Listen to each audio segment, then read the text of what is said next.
पैसा सिर्फ अकाउंट में पड़े नंबर नहीं होते, बल्कि ये हमारी जिंदगी को बदलने की ताकत रखते हैं।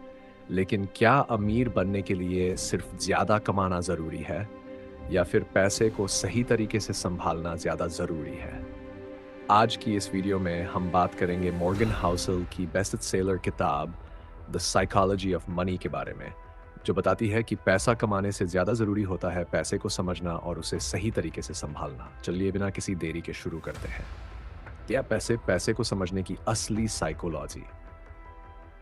दोस्तों, इस किताब की सबसे बड़ी सीख ये है कि पैसा केवल मैथ्स या इकोनॉमी का खेल नहीं है, बल्कि ये एक इमोशनल और साइकोलॉजिकल गेम है।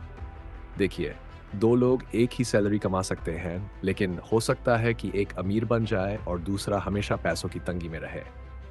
ऐसा क्यों होता है? इसका जवाब हमारी सोच और आदतों में छिपा है। जो लोग पैसे को सही तरीके से समझते हैं, वे अमीर बनने के लिए सिर्फ ज्यादा कमाने पर ध्यान नहीं देते, बल्कि अपने खर्चों और बचत पर भी ध्यान देते हैं। सोचिए, 90s के दौर में वॉरेन बफेट एक अरबपति बन चुके थे, लेकिन फिर भी वो वही पुरानी कार चलाते थे और एक सिंपल हाउस में रहते थे। क्यों? क्योंकि वो जानते थे कि असली अमीरी पैसे की चमक धमक में नहीं, बल्कि पैसे की समझ में होती है। पैसा कमाने और पैसा रखने का फर्क। अक्सर लोग सोचते हैं कि जो ज्यादा कमाएगा वही अमीर बनेगा, लेकिन असली अमीरी ज्यादा कमाने में नहीं, बल्कि ज्यादा बचाने में होती है। देखिए, हम सब ने ऐसे लोगों को देखा होगा जो करोड़ों कमाते हैं, लेकिन महीने के अंत में उनके पास कुछ भी नहीं बचता। दूसरी तरफ, कुछ लोग ज्यादा नहीं कमाते, लेकिन वो धीरे धीरे अपनी वेल्थ बढ़ाते जाते हैं। मान लीजिए, दो दोस्त हैं, राज और रोहन। दोनों की सैलरी लाख रुपए महीना है। राज हर महीने 9 रुपए खर्च कर देता है, जबकि रोहन सिर्फ 50,000 खर्च करता है और बाकी सेव कर देता है। 10 साल बाद कौन ज्यादा अमीर होगा? जाहिर है रोहन। यानी पैसे को कमाने से ज्यादा जरूरी होता है उसे बचाना और सही जगह इन्वेस्ट करना। लॉन्ग टर्म सोचो, शॉर्ट टर्म में नहीं। किताब की एक और बड़ी सीख है, लॉन्ग टर्म सोचो। अक्सर लोग जल्दी पैसे कमाने के चक्कर में गलत इन्वेस्टमेंट कर बैठते हैं। वो स्टॉक्स में बिना रिसर्च किए पैसा लगाते हैं, फटाफट अमीर बनने के चक्कर में स्कैम्स का शिकार हो जाते हैं। इसलिए हमेशा लॉन्ग टर्म गोल रखो। जब भी इन्वेस्ट करो, सोचो कि ये 20 साल बाद कैसा रिजल्ट देगा, न कि अगले 6 महीने में।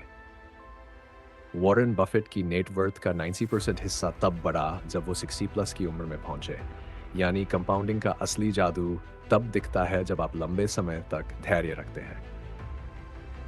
शेयर, पैसा और खुशहाली। क्या पैसा आपको खुश करता है? अब सवाल ये उठता है कि क्या पैसा आपको खुश कर सकता है?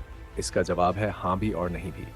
पैसा जरूरी चीजें खरीद सकता है, अच्छा घर, अच्छी गाड़ी, घूमना फिरना। लेकिन अगर आपके पास पैसा बहुत ज्यादा भी हो, फिर भी अगर आप अपनी लाइफस्टाइल से खुश नहीं हैं, तो वो पैसा बेकार है। मान लीजिए, दो लोग हैं। एक की सैलरी 80,000 है, लेकिन वो अपने टाइम के मालिक हैं।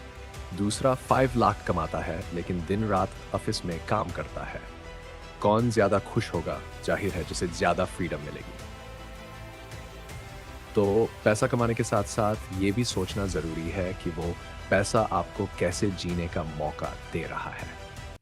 तो दोस्तों, आज हमने सीखा कि पैसा सिर्फ कमाने की चीज नहीं है, उसे सही तरीके से संभालना भी जरूरी है।